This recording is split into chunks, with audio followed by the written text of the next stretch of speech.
아멘. 제4권 제20장 국가의 통치에 대해서 생각을 합니다. 오늘은 두 번째 시간으로서 이 국가의 주요 임무에 대해서 함께 생각을 하겠습니다. 칼빈은 이 세상에 사람들을 위해서 하나님께서 두 개의 통치를 행하고 계신다, 이렇게 가르치고 있습니다. 하나는 교회를 통해서 우리의 영혼을 통치하시고, 다른 하나는 국가를 통해서 우리의 육신의 삶을 통치한다, 이렇게 이야기하고 있습니다. 그러면서 이 두 개의 통치는 서로 대립되는 것이 아니다라고 이야기합니다. 두 개의 통치는 서로 독립적으로 서 있으면서 상호간에 서로 도움을 주고받으면서 하나님의 뜻을 이루어야 하는 것입니다. 그런데 언제나 극단적인 주장들이 있기 마련이지요. 한쪽의 주장은 교회는 국가 안에 있기 때문에 교회도 국가 제도의 하나로서 보는 관점입니다. 그래서 왕은 자기 통치 안에 있는 하나의 제도로서 교회를 자기가 통치해야 된다라고 주장하는 것입니다. 이것이 왕권 신수설이에요. 왕의 권세는 하나님께로부터 받은 것이다. 그래서 교회만 하나님과 관련이 있다고 말하는 것은 잘못이다, 이렇게 주장을 해요. 그러면서 왕의 권세를 하나님께서 주셨기 때문에 왕은 그 권세로서 교회를 통치해야 된다라는 것이죠.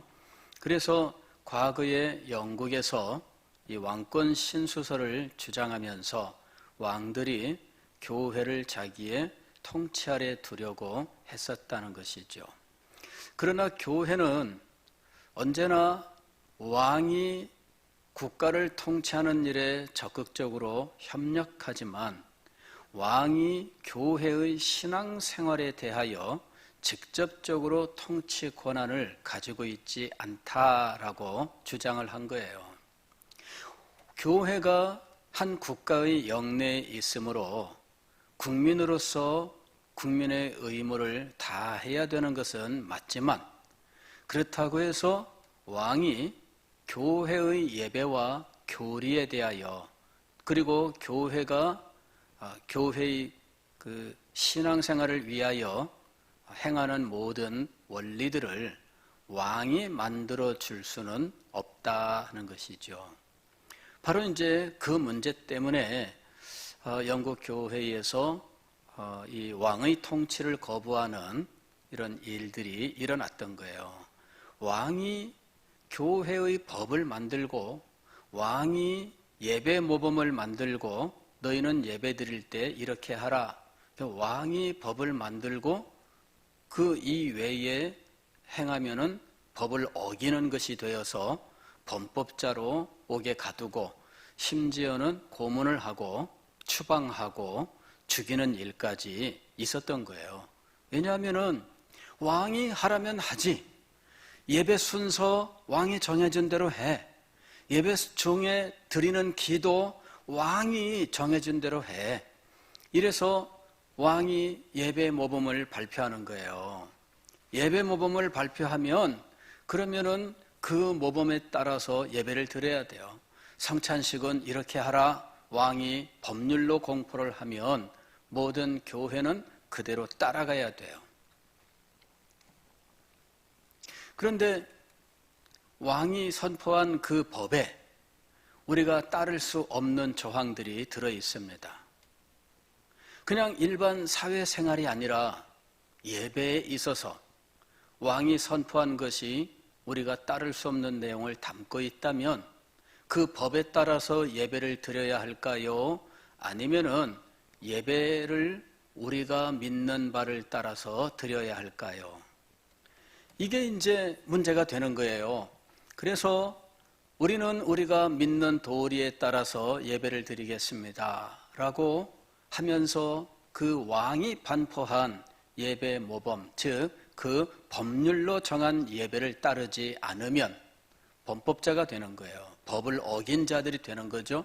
이런 사람들은 왕이 군사를 보내요. 체포하고 그 다음에 지도자들은 옥에 가두고 고문을 가하고 따를래 안 따를래 강요하고 끝까지 거부하면 심지어는 외국으로 추방, 아니면은 처형, 이런 일들까지 벌어지게 되었던 거예요. 즉 교회가 믿는 도리를 따라서 하나님을 예배한다는 이 원리는 쉽게 만들어진 게 아니에요. 오늘날 우리는 대한민국에서 국회가 법으로 교회 예배는 이래야 된다라고 정해준다면 따를 수 있을까요? 없을까요? 따를 수 없죠. 자, 대통령이 교회의 예배는 이래야 된다라고 정해준다면 우리가 따라야 될까요? 말아야 될까요?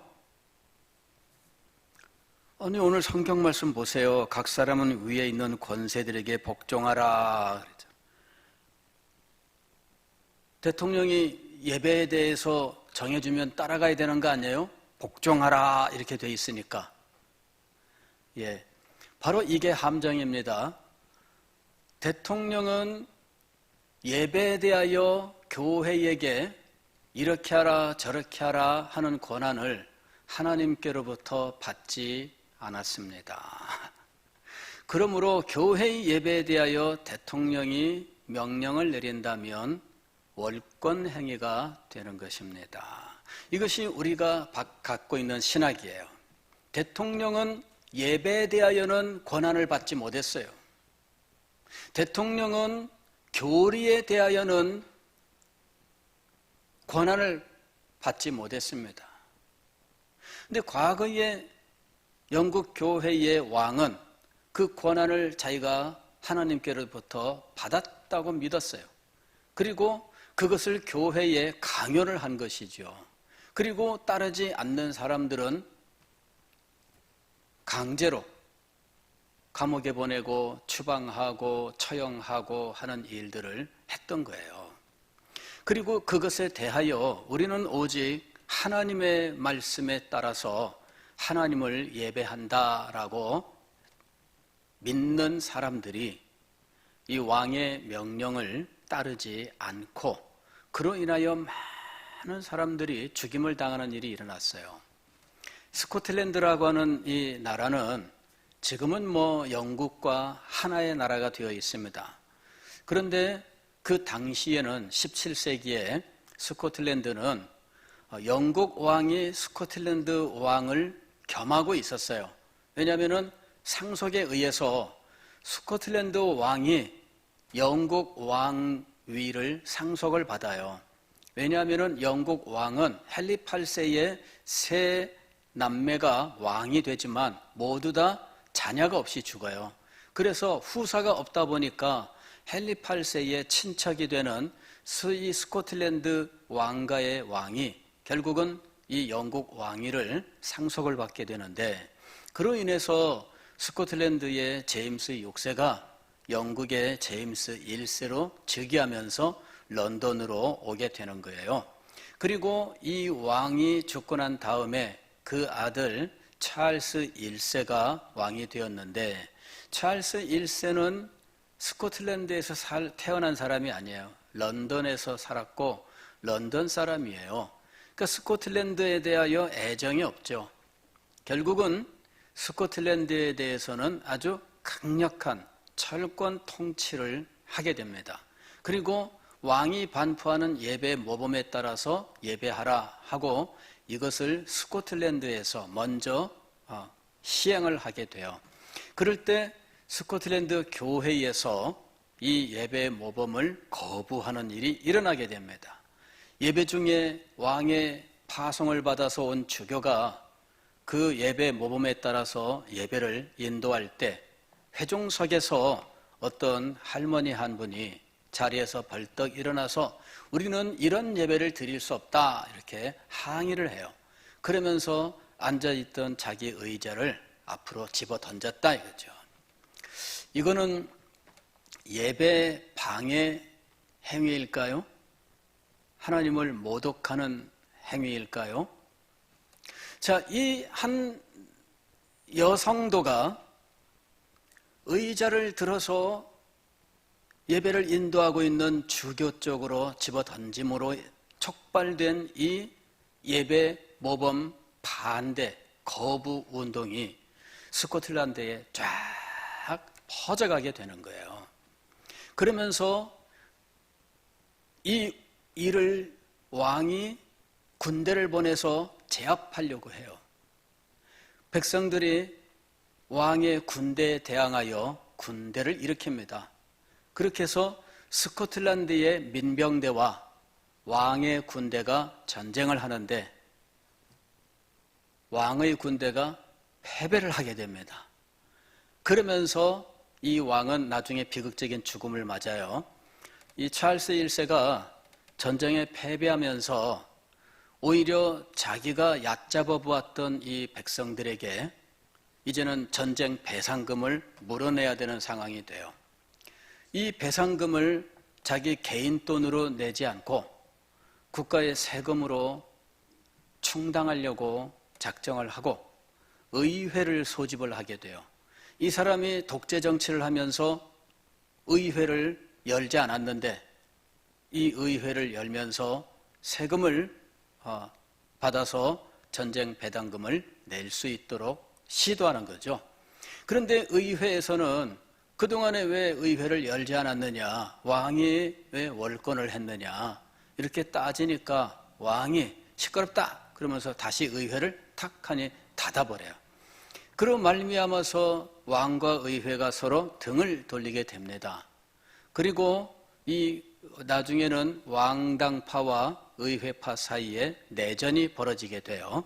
예, 이제 그러면서 나중에 요 왕이 패배하고 의회파가 승리를 하게 되죠. 이 의회파가 나중에 바로 청교도들이 주축을 이룬 사람들이라서 이 전쟁을 우리는 청교도 혁명이라고 부르는 거예요. 그로 인해서 웨스민스터 의회가 열리고 그곳에서 웨스민스터 신앙고백서, 대요리문답, 소요리문답, 예배모범 이런 것들이 만들어져요. 그리고 스코틀랜드 교회에서 이 웨스민스터 총회의 대표자들을 보내고 이 사람들이 또 중요한 역할을 하면서 나중에 이 웨스민스터 문서들을 스코틀랜드 장로교회에서 자신들의 교리와 예배의 표준으로 받아들이게 돼요. 그거를 스코틀랜드 의회에서 정식으로 가결을 해서 이 예배 모범 또 이 교리는 스코틀랜드 장로교회의 표준 교리와 예배 모범으로 한다 하는 것이죠. 그리고 그 후에 영국 교회에서도 이것을 표준으로 받아들이게 돼요. 오늘날 우리 장로교회는 이때 만들어진 웨스민스터 신앙고백서와 대서요리문답 그리고 이 예배 모범을 오늘 우리의 교리와 또 우리의 예배의 표준으로 받아들이고 있다라고 하는 것이죠. 자, 이것이 만들어진 그 역사적인 배경은 그거예요. 왕이 법으로 예배를 규정할 수 있느냐, 왕이 이 예배 이것에 대하여 자기가 생각하는 바를 법으로 강제할 수 있느냐, 그것이 왕의 통치권이냐라고 하는 문제였죠. 청교도들은 그렇지 않다라고 주장을 한 거예요. 그리고 스코틀랜드의 교회가 후에 이 사람들을 이 언약도라고 부릅니다. 이 언약도라고 부른 이유는 이 사람들이 왕이 군대를 보내어서 이 예배를 강제하려고 할 때에 왕에게 대항하여 이 사람들이 언약을 맺어요. 우리는 오로지 하나님의 말씀을 따라서 예배할 뿐이지 왕이 주는 법을 따라 예배하는 것이 아니다 해서 이 사람들이 모여서 서명을 하게 되는데 그 서명한 것을 이 카버넌트, 즉 언약이라고 불렀어요. 그래서 이 사람들을 언약도 카버넨터라고 불렀던 거예요. 그리고 이 사람들이 나중에 찰스 1세의 아들 찰스 2세 때에 처절하게 보복을 당합니다. 찰스 1세 때는 전쟁에서 이겨요. 그리고 찰스 1세는 그로 말미암아 계속해서 이 하강 곡선을 그리다가 청교도 혁명으로 나중에 처형을 당하게 돼요. 교수형으로 죽습니다. 근데 왕정 복고가 이루어지면서 찰스 2세 그 아들이 왕이 되는데 이 사람이 스코틀랜드에서 다시 예배 모범을 강제하고 이것에 대해서 저항하는 사람들을 이번에는 처절하게 죽입니다. 그래서 그곳에 가게 되면요, 그레이프라이어스 교회라고 하는 곳에서 이 수많은 사람들이 죽습니다. 그곳에서 제가 정확한 숫자는 모르겠는데 600여 명이 학살을 당하고 이랬던 현장이 지금도 이렇게 그 기념 이렇게 높은 탑은 아닌데 그냥 우리나라 분수대 같이 이렇게 만들어진 데가 있어요. 거기에 보면은 설명이 이렇게 이제 있습니다. 그러니까 이제 처절하게 보복을 당해서 수백 명의 사람들이 죽임을 당하게 됩니다. 그러니까 여러분 이 예배를 국가가 혹은 왕이 정한 대로 드려야 되느냐라고 하는 거죠. 이거는 교회가 끝까지 저항했던 일입니다. 왜냐하면은 왕은 그러한 권한을 하나님께로부터 받은 바가 없다라고 하는 거예요. 왕은 그런 권한을 받은 바가 없어요. 그래서 이 원리를 우리가 잘 알아야 됩니다. 예배는 오로지 교회가 하나님의 말씀을 따라서 믿는 도리에 의하여 드려지게 되어 있고요. 우리는 그것을 따라서 하나님을 예배하는 거예요. 그리고 우리가 믿는 도리도 왕이 정해준 대로 믿는 것이 아닙니다. 왕이 교회를 통치한다고 하면 왕이 신조를 만들어내요.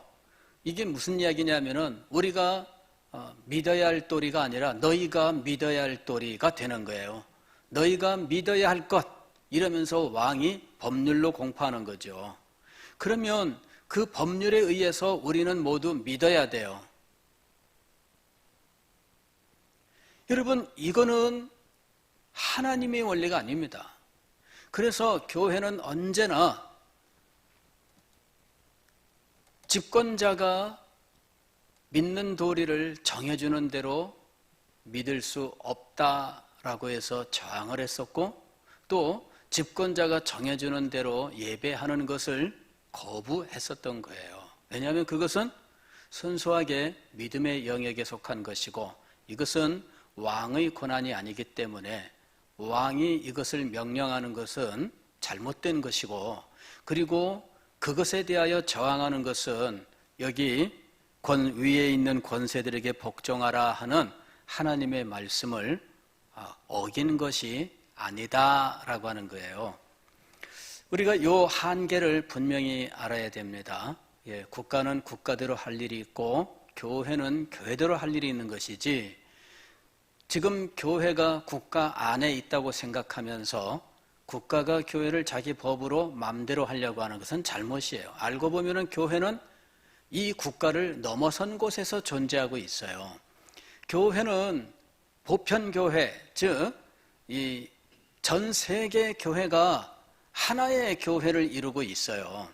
대한민국이 국가로서 힘을 가지고 있지만 교회는 대한민국이라고 하는 이 국가의 영역을 넘어서서 보편교회로 존재하고 있는 거예요.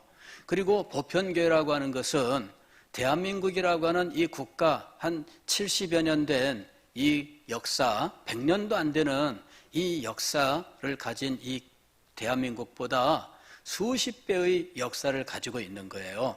과거, 현재, 미래의 모든 시대를 망라한 이 모든 성도들의 모임이 보편교회입니다. 그래서 교회는 한 국가보다 더 커요. 미국이라고 하는 나라가 엄청난 국가이지만 그러나 미국조차도 교회에 비하면은 세 발의 피, 먼지에 불과한 기관에 불과하다는 것이죠.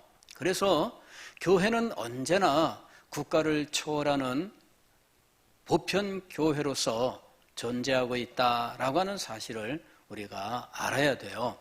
국가는 교회에 대하여 강제할 수가 없습니다. 국가가 가지고 있는 명백한 한계가 있습니다. 오늘 로마서 13장 1절 이하에도 이렇게 되어 있죠.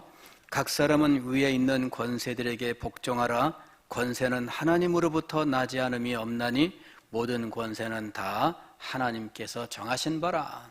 하나님께서 정하신 것이 맞아요. 그러므로 복종해야 됩니다. 2절 보면 그러므로 권세를 거스르는 자는 하나님의 명을 거스림이니 거스르는 자들은 심판을 자취하리라. 그러면 여기서 다스린다라고 하는 것, 권세로서 다스린다라고 하는 것은 어느 영역이냐 하는 거죠. 교회의 예배와 교리의 영역이 아닙니다. 3절 이하에 보면 이렇게 되어 있습니다. 다스리는 자들은 선한 일에 대하여 두려움이 되지 않고 악한 일에 대하여 되나니, 즉 선과 악에 대한 문제예요. 선과 악. 즉 여기서 말하는 것은 정의 혹은 공의라고 부르는 문제입니다. 그리고 이 정의를 실현함으로 선을 권장하고 악을 억제함으로 사회의 질서를 유지하는 것이죠. 이것이 국가가 해야 되는 일이에요. 물론 국가가 행하는 일에 대하여는 학자에 따라서 최대한의 역할을 주장하는 학자도 있고 최소한의 역할을 주장하는 학자도 있고 심지어는 국가는 필요 없다라고 말하는 사람도 있어요. 그래서 국가의 할 일과 권한에 대하여는 다양한 학자들이 존재하고 있어요. 그러나 우리는 그런 모든 범위에 대해 말하는 것이 아닙니다. 우리가 말하는 것은 영적인 영역에 있어서 예배와 교리에 대하여는 우리가 국가로부터 통치를 받는 영역이 아니다라는 거예요.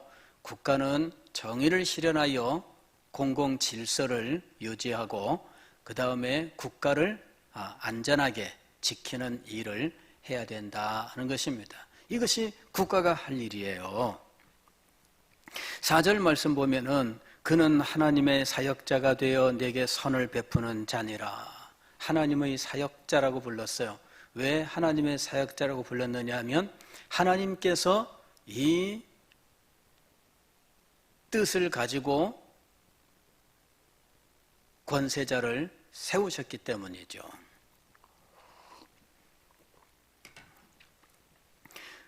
그러나 네가 악을 행하거든 두려워하라. 왜 그럴까요?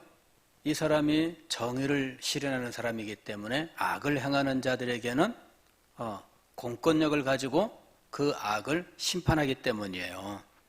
곧 하나님의 사역자가 되어 악을 행하는 자에게 진노하심을 따라 보응하는 자니라. 자, 그리고 우리가 세금을 내는 이유가 이게 6절 이하에 나와요. 너희가 조세를 바치는 것도 이로 말미암음이라. 그들이 하나님의 일꾼이 되어 바로 이 일에 항상 힘쓰느니라. 왜 세금을 내야 될까요? 이 사람들이 공공의 질서를 유지하고 정의를 실현하기 위하여 세움받은 사람들이기 때문에 그 일을 할 수 있도록 세금을 내는 거예요. 그래서 그리스도인들은 국가에 대하여 우리는 의무를 다 해야 돼요. 우리들이 헌법에서 4가지 의무 이렇게 혹은 권리 이런 것들이 있잖아요. 의무가 4가지가 있어요. 그 중에 하나가 조세, 세금을 납부해야 되는 거예요. 그래서 저는 몇 년 전에 종교인 과세 문제가 대두하게 되었을 때 저는 찬성하는 입장이었습니다.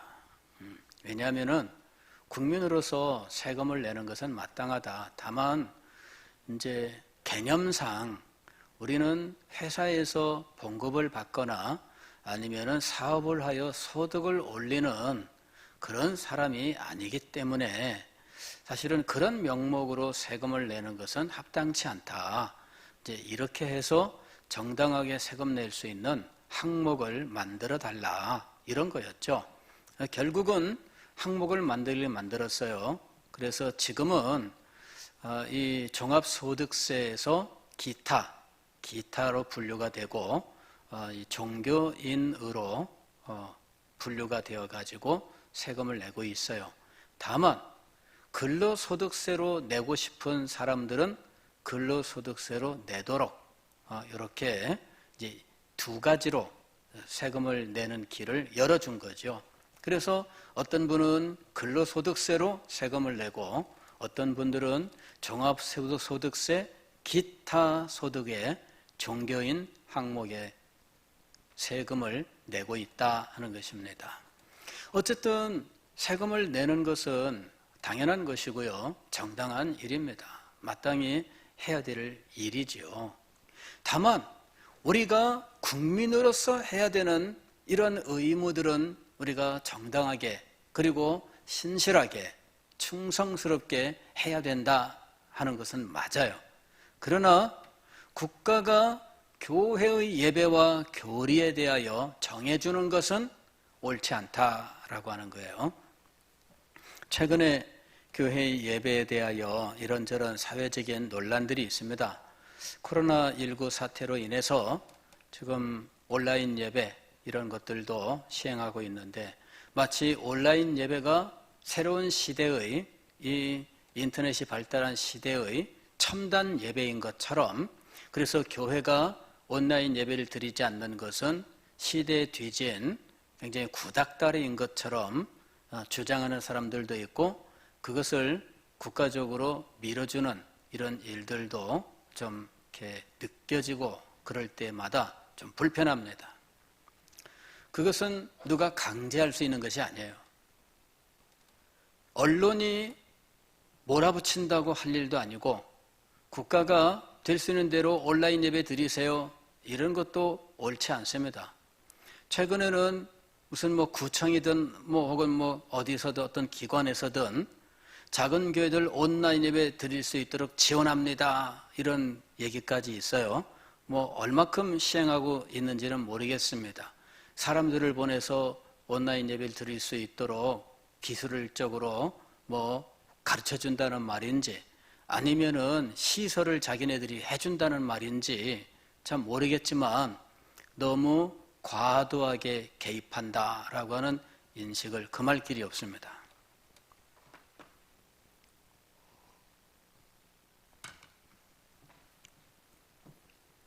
예배에 대해서는 교회에게 맡겨져 있는 것이에요.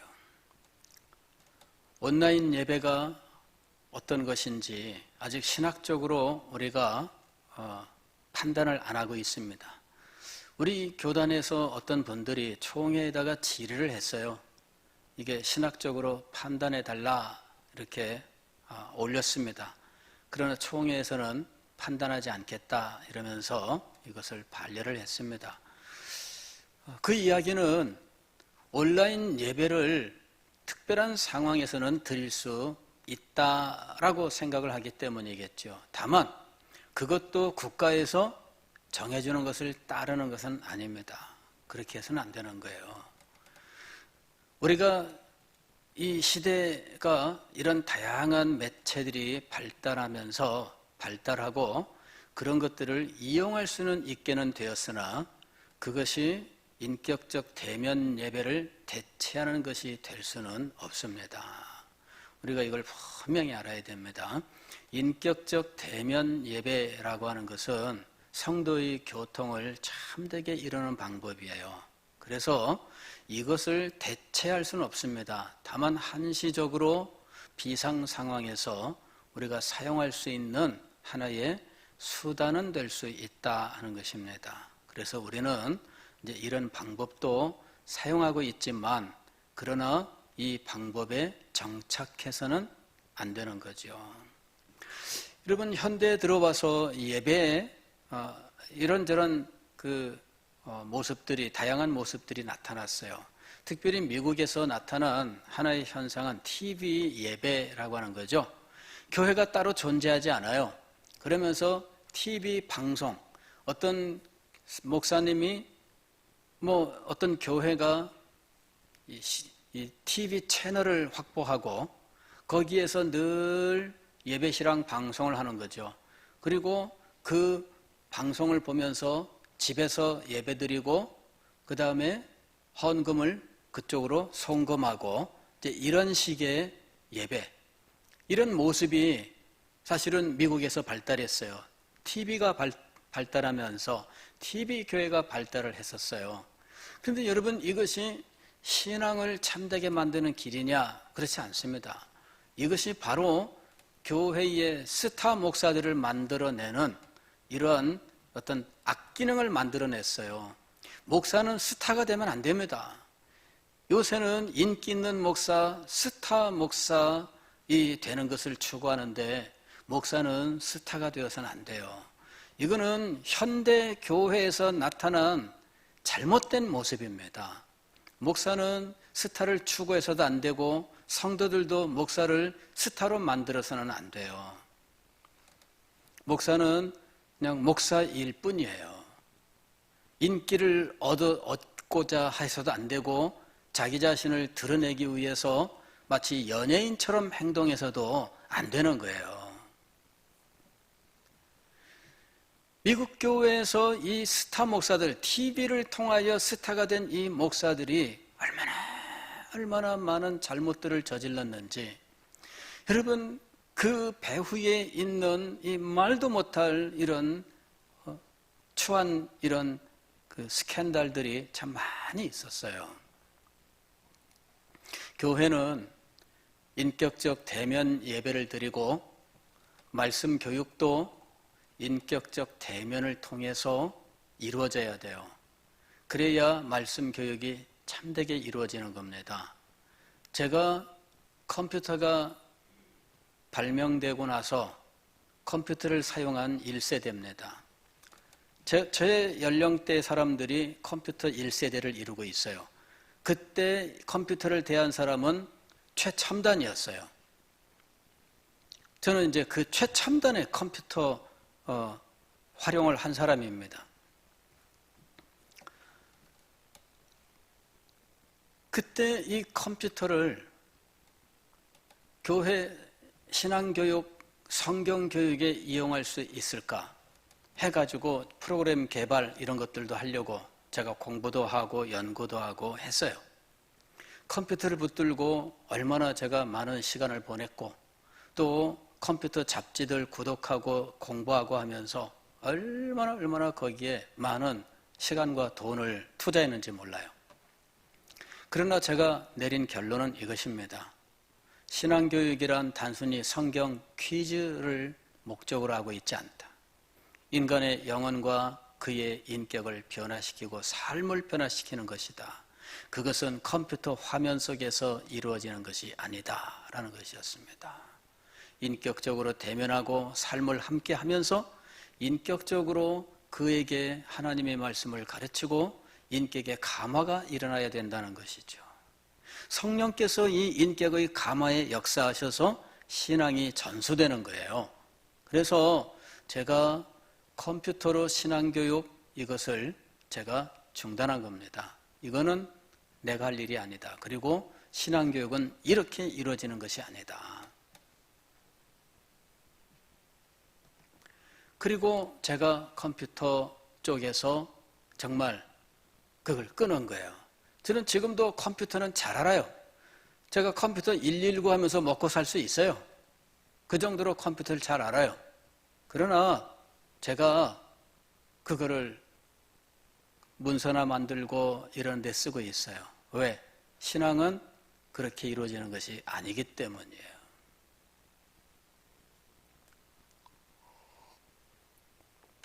자, 어쨌든 이 국가의 통치에는 한계가 있다.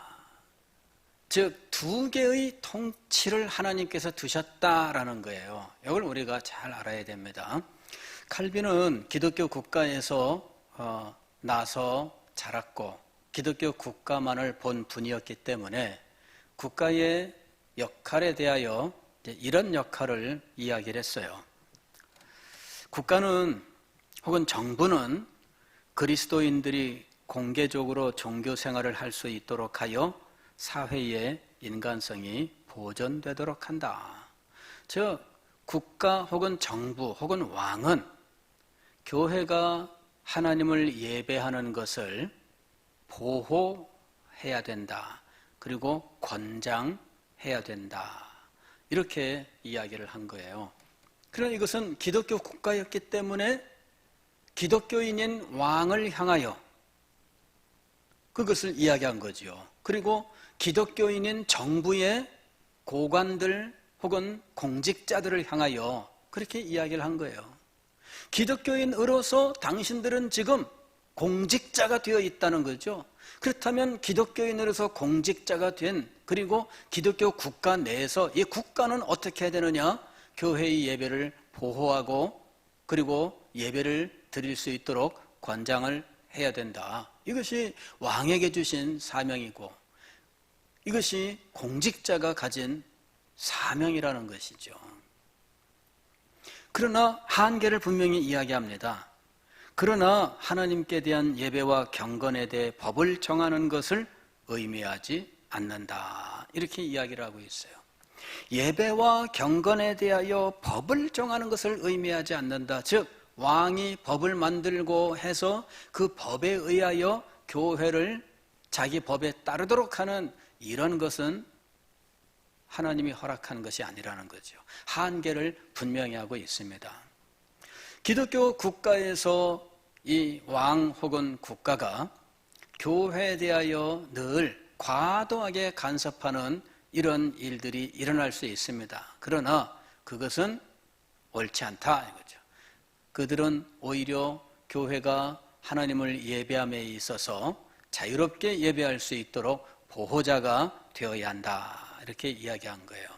다만 세계 역사를 보면 국가는 하나님을 섬기는 이 참 예배를 보호하는 역할을 하지는 못했습니다.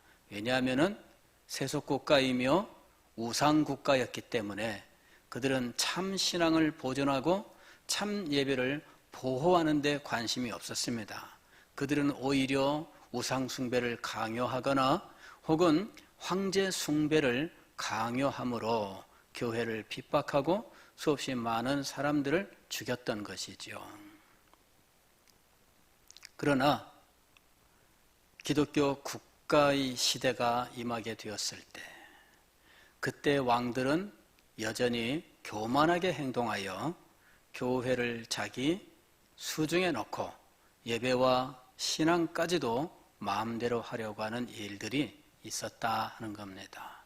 그러나 한계를 알아야 한다. 한계를 알아야 한다.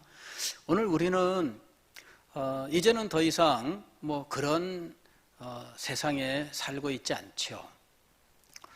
우리나라는 민주국가이고요. 종교의 자유가 보장되어 있고요. 그렇습니다. 그러나 사실 세속국가의 공직자들이란 종교에 대하여 무지한 사람들이 너무나 많습니다. 그래서 종교에 대하여 잘못된 정책을 만드는 혹은 법을 만드는 이런 일들도 일어나지요. 그럴 때 우리는 우리의 신앙을 정당하게 이야기하고 설득하고 해서 우리의 신앙을 보존할 수 있도록 공직자들을 설득하고 법을 만드는 이런 일들을 행해야 한다 하는 것입니다. 최근에는 우리의 신앙과 어긋나는 이런 동성애 이런 것들을 국가적으로 보장하고 심지어는 이것이 잘못됐다 혹은 하나님의 뜻이 아니다라고 말하면 처벌하는 이런 것까지 지금 시도하고 있는 상황입니다. 그래서 지금 우리들이 이럴 때에 우리의 믿는 도리들을 잘 설명하고 설득하고 이것을 법에 반영하는 일들을 힘써 해야 된다 하는 것이죠. 그러나 이 사회가 우리의 이런 것들을 무시하고 끝까지 주장해서 법으로 만들어버리면 어떻게 할 것인가? 그렇게 되지 않아야 되겠지만 그렇게 되면 어떻게 할 것인가? 다음에 말씀을 드리겠습니다. 시간이 또 걸리는 주제이기 때문에 다음 시간에 말씀을 드리겠습니다. 어쨌든 우리는 이것은 분명히 알아야 돼요. 하나님은 이 세상 사람들을 통치하시기 위하여, 아니 그리스도인들을 통치하기 위하여 두 개의 영적인 원리를 세우셨습니다. 두 개의 통치 기관을 세우셨다는 거죠. 하나는 영적인 통치를 행하는 교회이고, 다른 하나는 세속적인 통치를 행하는 국가라고 하는 거예요. 양자는 서로 독립적입니다. 국가가 교회를 강제하거나 교회가 국가를 넘어서는 이런 관계는 바람직한 것이 아니고, 오히려 성경적으로는 양자가 독립적으로 서로를 보완하는 위치에 있어야 한다는 것이죠. 그 속에서 우리는 국가의 보호 속에서 자유롭게 하나님을 예배하고 복음을 전파하고, 교회는 국가는 우리 성도들이 한 국가의 충실한 국민이 되어서 국가의 모든 일에 적극적으로 협조하고 국가의 발전을 위해서 힘쓰는 것이죠. 이것이 조화롭게 잘 이루어지도록 하는 것, 이것이 우리들이 힘써야 할 일인 것입니다. 기도하겠습니다.